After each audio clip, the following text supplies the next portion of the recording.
Comencem sense més delay i ho fem amb la primera ponència del matí, que es diu Digital Detox and Wellness, desconnecta o reconnect. Avui parlarem del valor de la desconnexió conscient en un món saturat de pantalles i hiperconnectivitat. Parlarem amb diferents experts en aquest tema. Primer tindrem una breu ponència i després un ric debat. Presentem ja el moderador d'aquesta ponència, que és Joan Muro, especialista en posicionament de destinacions de salut i benestar i presideix també l'Andorra Health Destination. Joan, quan vulguis.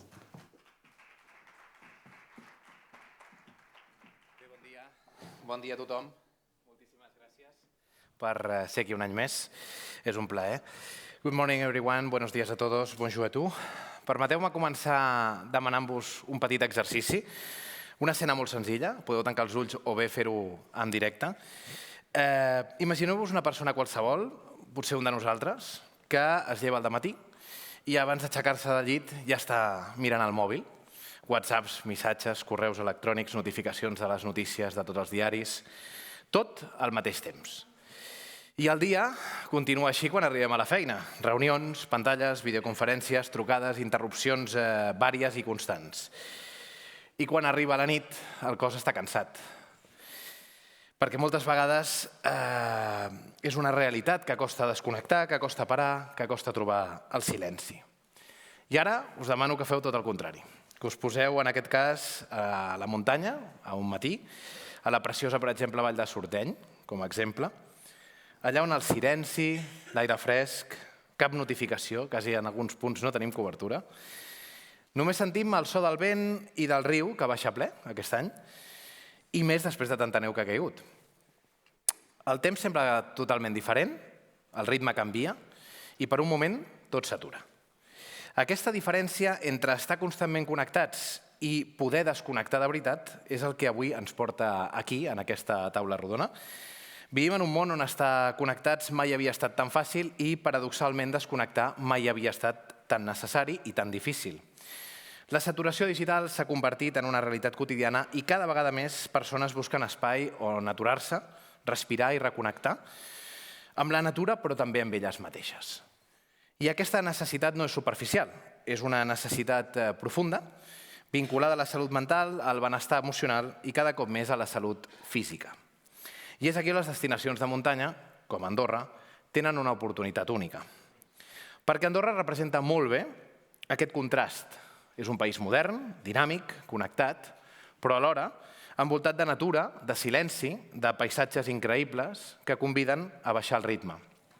És un territori on la muntanya no és només un paisatge, sinó és una part essencial de la nostra identitat com a país. On el benestar no és un concepte nou. Fa molts anys que tenim una evolució natural meravellosa, amb activitats a l'aire lliure, amb connexió amb l'entorn, amb una qualitat de vida meravellosa.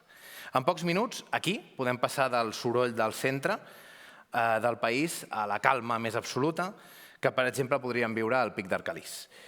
I avui això és un luxe, com a país i com a ciutadà que pot gaudir de viure aquí a Andorra. Però també és una responsabilitat col·lectiva. Per què? Perquè la pregunta ja no és només com podem oferir benestar, sinó també com el definim. Què vol dir exactament benestar? És relaxació? És salut? És prevenció? És experiència? Com passem de l'oferta de relaxació a la creació d'experiències realment transformadores? Com evitem que benestar es converteixi en un simple concepte de màrqueting i el dotem d'autenticitat, basada tant en la tradició com en l'evidència científica?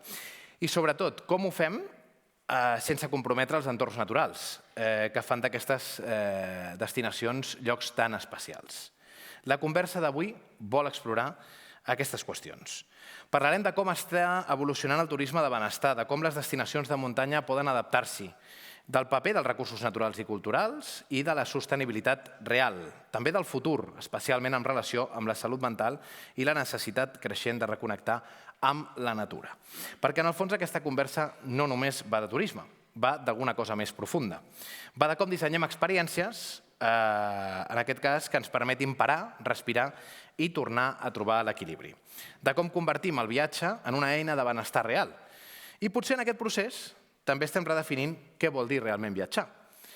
no vol dir viatjar més, sinó millor. No vol dir viatjar més ràpid, sinó més profund. I potser no hem de tenir una connexió constant, sinó més presència al moment en el que vivim. Per això, per ajudar-nos a explorar tot això, avui contem amb dues ponents excepcionals, amb perspectives complementàries, una des de la ciència i la salut i l'altra des de la visió de sistema i desenvolupament de sector. Tinc moltes ganes d'escoltar-les a elles i de compartir aquesta conversa també amb tots vosaltres. Sense més preàmbuls, comencem. Now it's my pleasure to introduce our two speakers who will help us explore this topic from complementary perspectives. Mrs. Lina Nosevic is the director of the Institute of Spa and Balneology, the first and only public research institution in Czech Republic dedicated to spa and balneology. She holds a master's degree in environmental studies and MBA in healthcare management. She is currently pursuing a PhD in hygiene and preventive medicine at Charles University in Prague, focusing on the role of the spa care in the prevention and treatment of lifestyle-related diseases. Throughout her career, she has demonstrated a strong leadership and institutional transformation and capabilities. One of her most notable achievements has been securing European funding for the creation of the Spa Research Center, a strategic project supported by the European Union Just Transformation Fund.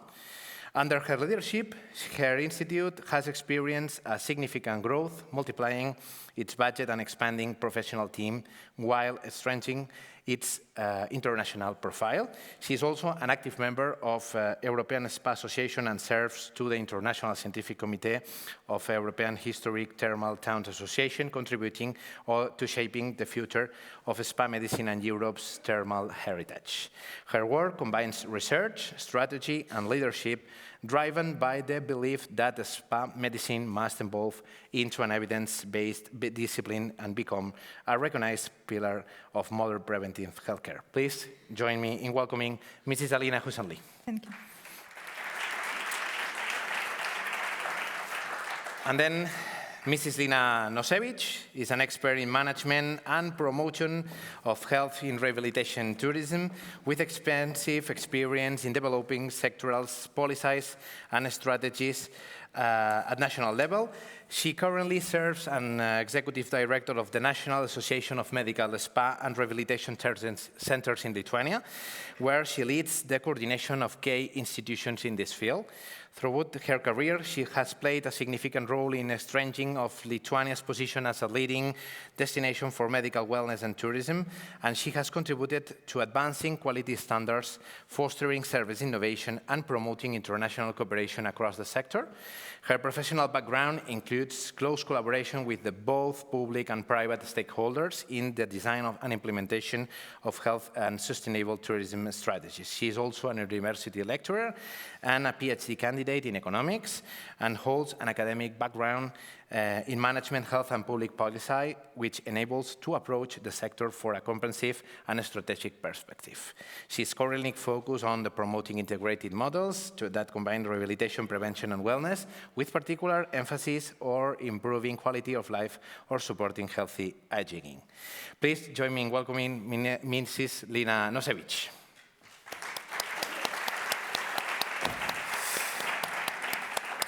Okay, let's begin the discussion. We first with the part of trends chapter with a main question. What are the main trends you are currently observing in wellness tourism, and how can the mountain destinations adapt to them in a competitive way? Lina, perhaps we can start with you from national and market local level. Hello for everyone. First of all, I would like to thank you for the invitation and for the possibility to share our experience, and really thank you for Andorra, for UN Tourism, that we have possibility to meet, to have the opportunity to share our experience. And starting from the overview, actually the health and well-being tourism is no longer the niche product and niche area. It's not just about the spa services. It's already the destination, health destination product, where we could have together and use the healing remedies, if we have the problem, sleeping disorders.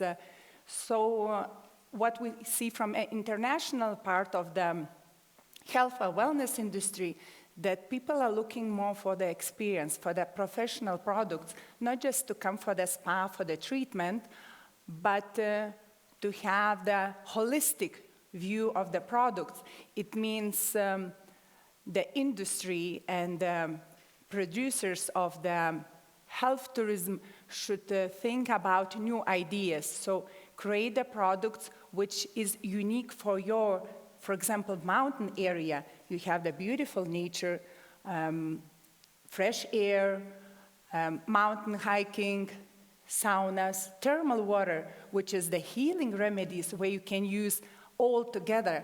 But the guests are not coming for wellness treatment to mountains destinations. They are coming for packages, so the health packages or wellness packages or sleep disorders. So you need to find your way where you are strong and then create together with the professionals and involve the communities, because you have the wonderful gong therapy, you have the fresh air, you have mountains, thermal water. That is the most important for the well-being, for the health.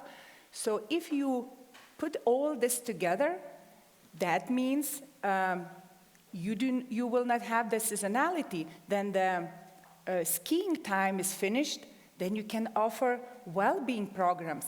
Just what I find out here in the mountain area, you have the spas, but they are offering just the spa treatment. Then now people are looking for the full package. So if they are coming to Andorra, or if they are coming to the other mountains destinations, they are looking for some special programs. Why they need to go here? Because the thermal water is good for health. Later on, maybe Alina will explain why you need to do some medicine-based evidence researches. Is already maybe the second part, if you will catch that topic. But the most important is to have the well-being or health prevention programs, and now the traveler is more smarter. The traveler, of course, the older traveler is looking the full package, where if I have the sleep disorders, if I have some diseases after COVID, if I had the backbone. Now the future trends are pre-rehabilitation.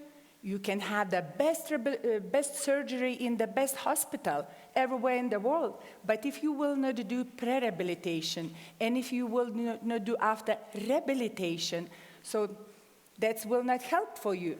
If you are looking for, if you have sleep disorders, then you can choose the destination because they are strong in that, because they have fresh air, wonderful nature.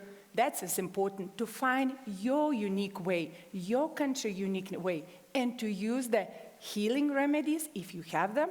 Like here in the country, you have wonderful thermal waters, and to create together with the professionals the packages and involve the spa hotels, the communities, the municipality, and then we'll be successful, and you will not have the seasonality, because then you are not skiing. You can offer wonderful packages for your international and local clients. For sure. Alina, from your scientific perspective, how do you see this? Good morning, dear ladies and gentlemen, distinguished colleagues. A big thank you to United Nations Tourism and City of Andorra for the invitation to this Congress. It's a big pleasure and honor, not only for me, but also for our Karlovar region and the Czech Republic. And because I represent And the Institute of Spa and Balneology, it is a public research institution. I would like to slightly change the way how we are discussing and speaking today about wellness, and I would like to speak more about medical wellness, wellness based on natural healing sources, based on natural remedies, and so mineral waters, pilloids, natural gas, and also healing climatic conditions, and as Lina mentioned before, for mountain destinations and also for Andorra, this approach is more than relevant, because you have not only healing climate here, it's not only about fresh air, but also about other compositions of the air, and also you have thermal water. And about main trends in medical wellness, in wellness area today. First of all, I think that people are not only looking for relaxation anymore. They want to improve their health, especially in areas like mental or other civilization or lifestyle diseases. Second one, there is a growing interest into science-based or evidence-based wellness or evidence-based spa care today. Clients want treatments that are proven and have real results. And third, clients expect personalized programs that fit their needs and help them to improve their lifestyle, not only during the wellness or spa stay, but also after these treatments. And in my opinion, wellness tourism is changing from relaxation, from just regeneration to long-term health. And mountain destinations can play a very important role in this way, in these changes, because they mostly have, of course, healing climate, but most of them also thermal water. Thank you. If we talk about trends, we also need to understand what kind of experience we are actually creating. Now it's the turn of the experience chapter. Lina, from your experience in extracting and promoting wellness, rehabilitation tourism, what are the key elements for designing truly transformative wellness experience in mountain environments? What I see from our perspective, it's the prevention. We're really less talking in Europe about the prevention, and this is very important. It's our future, because if we prevent some diseases, so later on we don't need to be in some real medicine part. So the prevention is very important, but not all destinations and maybe from the politician side or from the country strategic side have the prevention programs. If we compare in Lithuania, we have a lot of prevention programs which you can have it in the resorts where we famous of the mineral water, balneology, pelloidotherapy. So the prevention could be the strategic point of view where you could create the programs together with the hospitals, with the private investors. The second is the evidence-based researching, evidence-based of the thermal waters that you are really have them and you are using them. And I visited your wonderful balneology center with the thermal waters, and environment is really great. So, but it's more about the wellness and well-being. Here, that your environment, you can extend and have the prevention part, you can have the pre-rehabilitation part, you can have the kinesiotherapist part where the same specialist can work and help for the people, because you are the skiing area, so have you a lot of injuries where the people can, or before to be stronger before the skiing and after. And of course, the sustainability, we should look if our resorts are not overloaded, how we keep them. And the health tourism and well-being tourism, it's one from the keys that helps us maybe to do not have the seasonality. So that is important, because then you have the two parts. The one part, the skiing. The second part, you can choose, or is prevention, or health tourism with the specialist programs. And then, how was mentioned before, you could choose where you are strong, and then just keep doing that. And from Lithuanian side, we were doing that 30 years.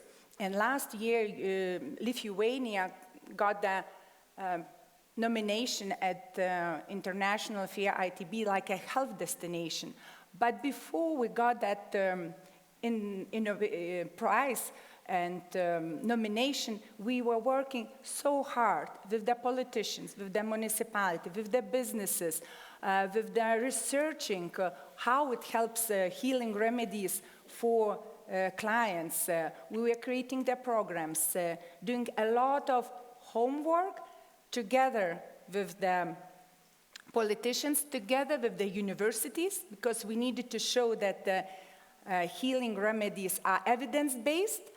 And now we're picking up the best what we created during these 30 years. And Lina, what differentiates a real wellness experience from something that is simple relaxing?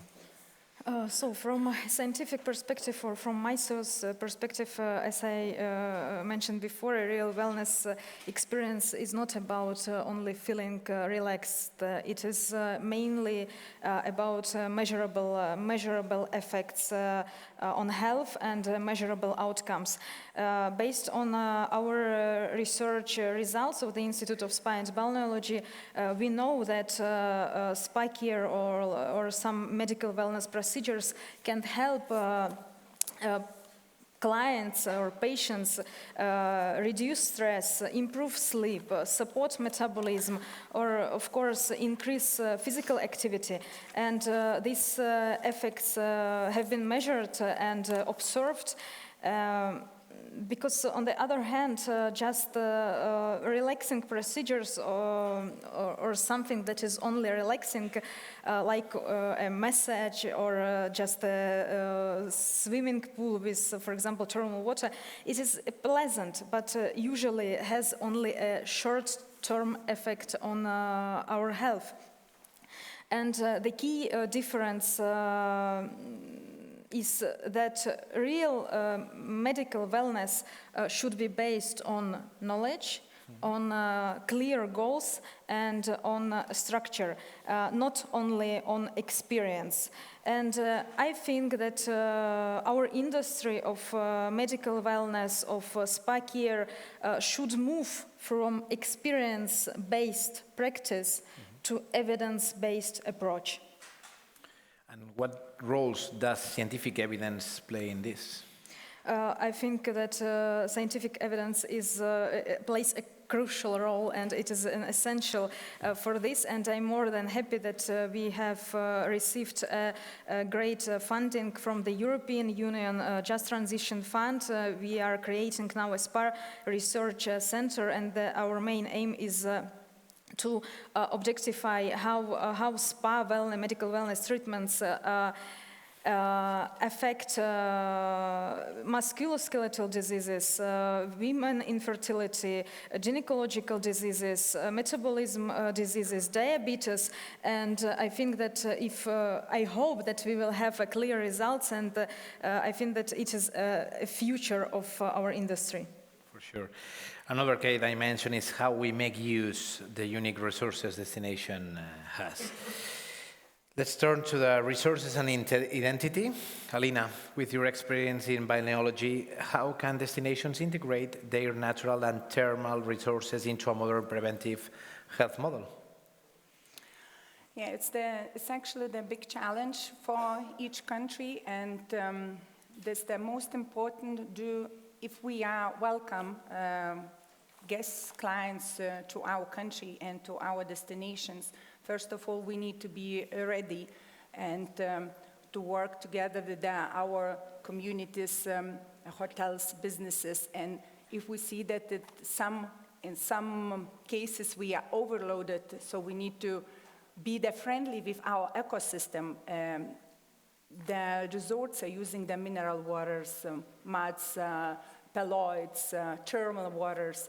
So here we need to be sustainable and to have the laws like we have, or Czech Republic, how we use the mineral water, where we use after the muds, and how is the environment if we are going to forest bathing, if we keep them surrounding clean, if it is ready to have our guests. So this is very important, and sustainability is the first goal to all destinations, to be together with the communities, to look how we are using our healing remedies, how we are using surrounding the forest, the mountains.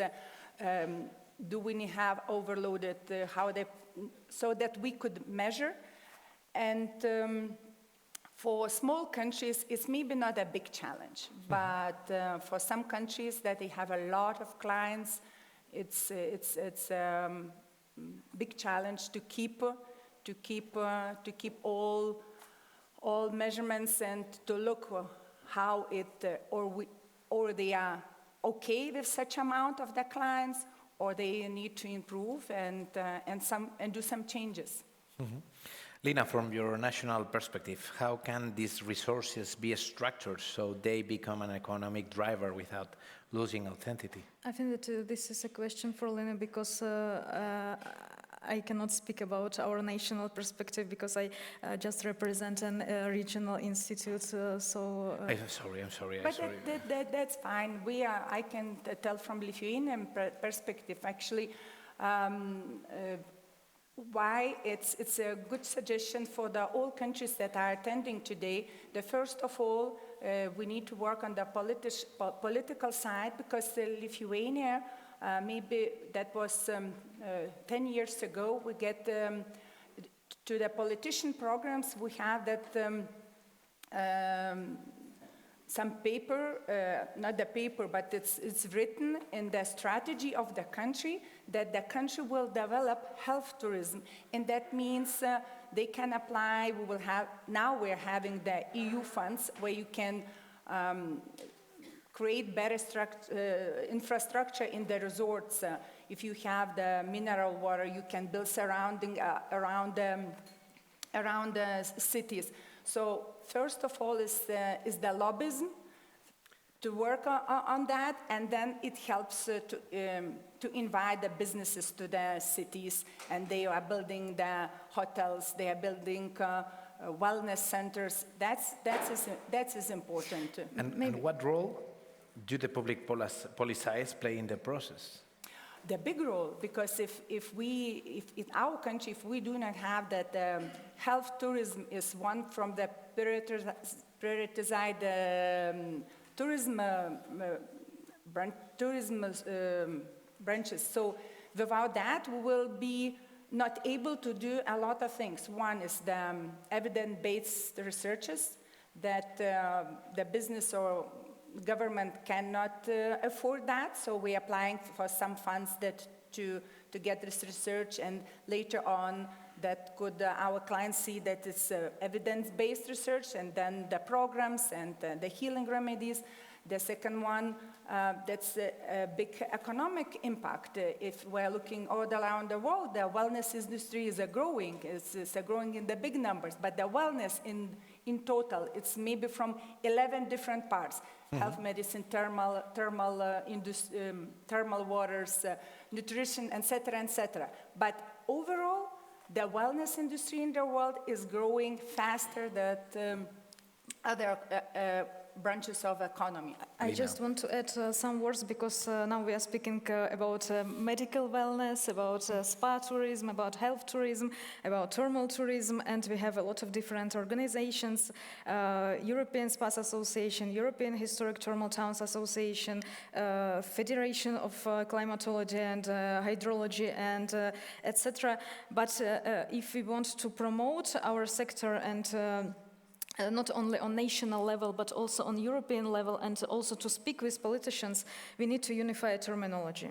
It's a big, I think that it's a really big problem nowadays because, for example, I speak about medical wellness, but you speak about like wellness based on natural healing sources, and these are the same things, but we don't have now on the European level a unified terminology, and I think that we need to start with this and create it not only on the national level, but also for the all European countries. It's a good idea.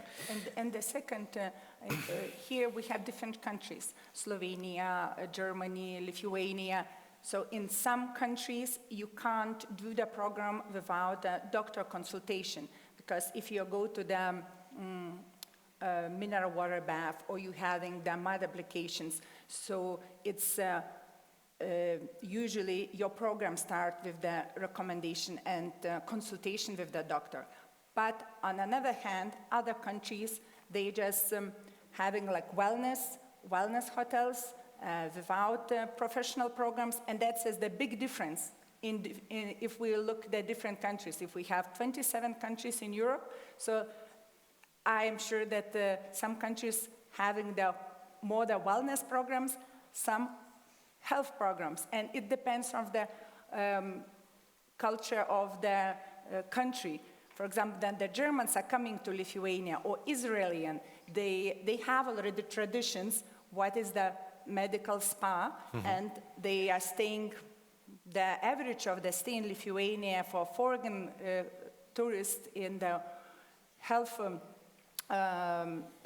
medical spas are 7 overnights, the Germans 11, Israeli 12. That's the, how we say, the gold client.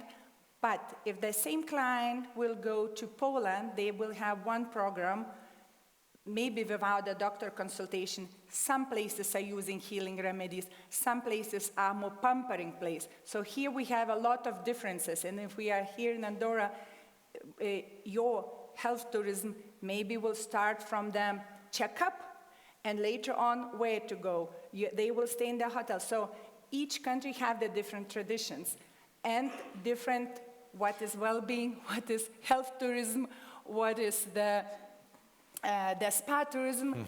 So here in Europe, we still do not have the same level of understanding. Wellness tourism, health tourism, spa tourism. And for example, in the Czech Republic, just a few words, we have a comprehensive spa treatment, and it includes not only procedures based on natural healing sources, but also an education of patients, dietotherapy, some physical interventions, mindfulness programs, consultation with psychologists, and everything is under the medical supervision. Yeah, for sure. It's very relation with the future and mental health for this part. And I would like to make a question for everyone.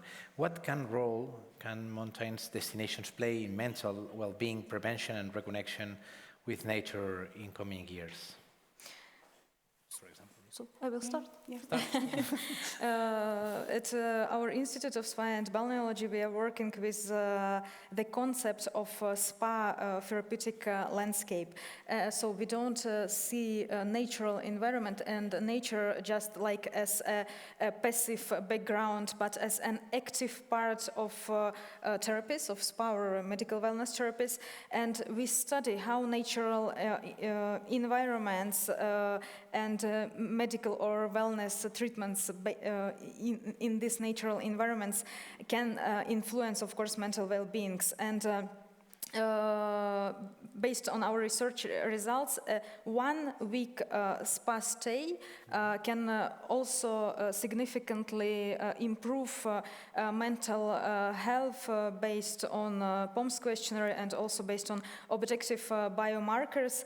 And also we had, or we have now in our spas, comprehensive treatment for well-being after oncological diseases, so oncological rehabilitation after breast cancer, women with breast cancer mostly, and we know that it helps them to return into to normal life and of course, improve quality of life of these patients after oncological diseases.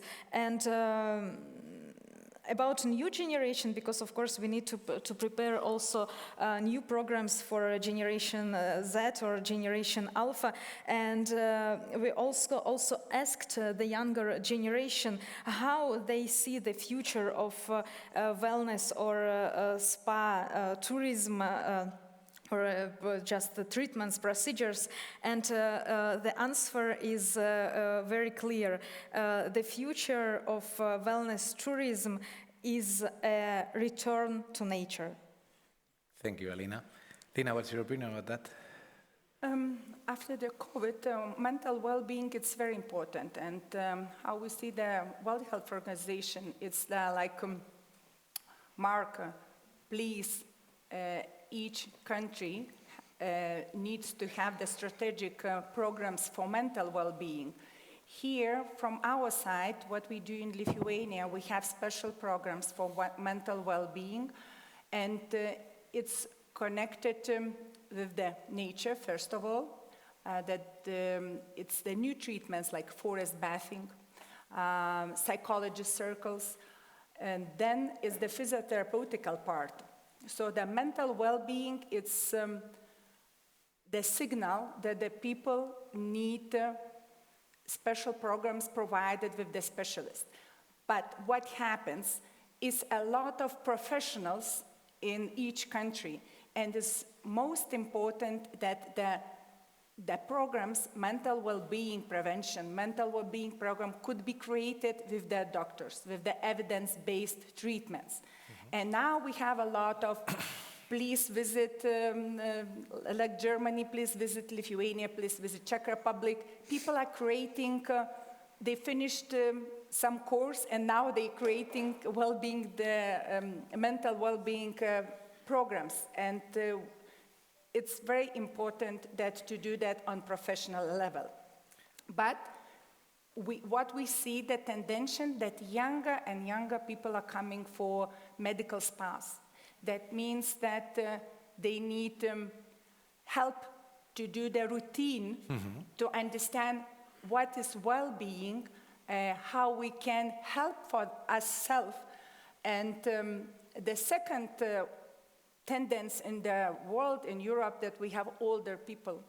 And here, is of course not mental well-being is a part of that, but the longevity, that we are talking about the longevity. We, for the older and the generation that is coming older, we need to learn and to keep how we can be healthy longer, and that's about longevity. Now is the trend everywhere, so this is the topic, mental well-being and the longevity. And how should we measure success beyond visitor numbers? What kind of KPIs we have to measure this? First of all, we can measure if the guests are returning back. So that's very important to the business units who are providing that services. And if the clients are coming back, it means the quality, the service, they trust the spa hotel or they trust the doctor. And the second one, it's if the numbers are growing too much, then it's not good too, because then you cannot handle, you're overbooked. And but if the clients are coming, if they are returning back, that means the quality, the service, the price and treatments ratio is really good. So, but the clients can choose the different countries. It depends what of kind of diseases they have. Some from our clients, they're visiting once a year Czech Republic because of the mineral water. The second time they are coming to Lithuania, and they are changing the countries, but it's one of the measurable is if they are coming back. That's important. Thank you. To conclude, I would like to ask you both for the final thought, is if you had to give one piece of advice to a destination or company aiming to excel in wellness tourism, what would it be? I think that many destinations are trying to follow the trends and copy each other. And because when we are discussing about trends during, for example, today's panel discussions, we are speaking about women's health, about mental well-being, about longevity and nature and these things, but realistically, can we address these issues everywhere in every destinations? And I think that we need to focus on topics that makes our destinations unique. For example, in Karlovy Vary we have a unique thermal water that really treats metabolic diseases, diabetes mellitus, liver steatosis, and but also in Karlovy Vary region we have another 4 spa towns. We have Františkove Lázně, and in Františkove Lázně we treat gynecological diseases because we have unique piloids there. In Mariánské Lázně, near the Karlovy Vary, we treat urological and nephrological diseases because of the chemical and physical composition of mineral water in Mariánské Lázně. Jáchymov spa is the first radon spa in the world. And of course, we treat their musculoskeletal diseases. And we also have another spa town, Spa Kinčvart.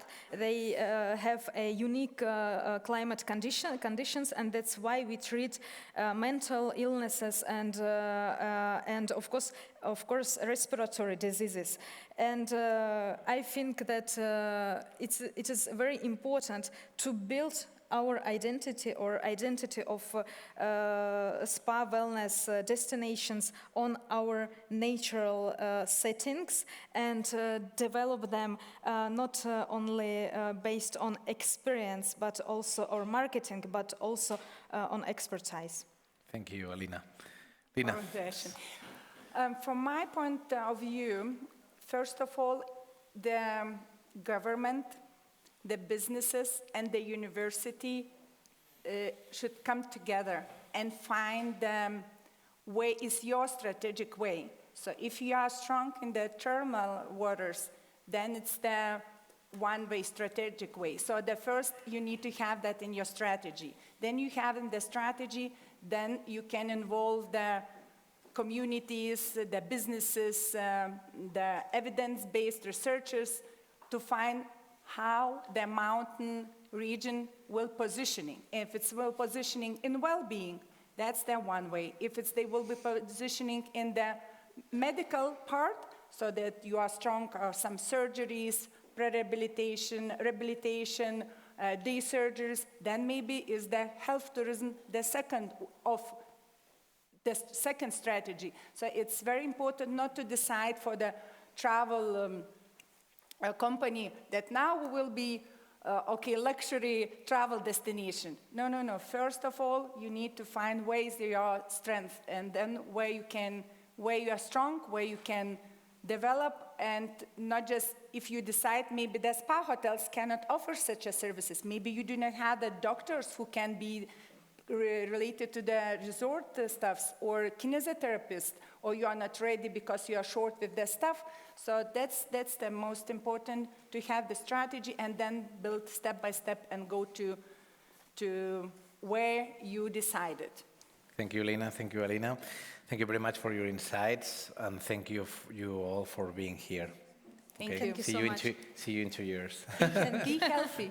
How we say, 1 apple per day, all illness away. Thank you very much.